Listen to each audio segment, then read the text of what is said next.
sa isang tahimik na baryo sa probinsya. May isang kwento na hanggang ngayon ay kinatatakutan pa rin ng mga tao.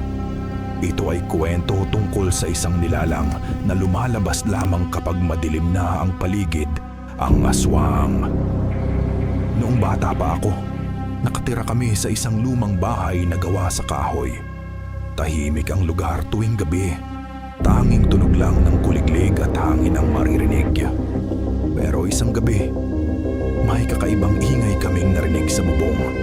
Dahan-dahan, parang may naglalakad.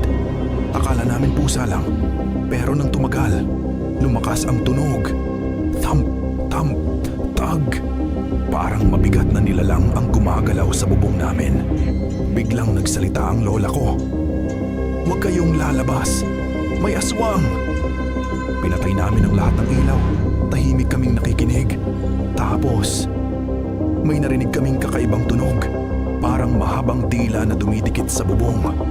Slurp, slurp, sabi ng lola ko.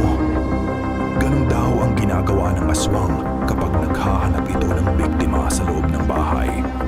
Kinabukasan, umakyat ang tatay ko sa bubong para tingnan kung ano ang ingay kagabi. Pagbaba niya, namutla siya.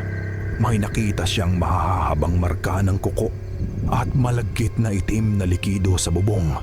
Hanggang ngayon, tuwing 3:00 ng madaling araw, may naririnig pa rin kaming naglalakad sa bubong.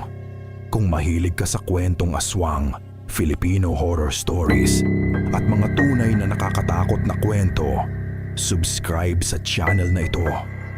Ito ang Tinig sa Dilim, kung saan ang bawat kwento ay may kasamang takot.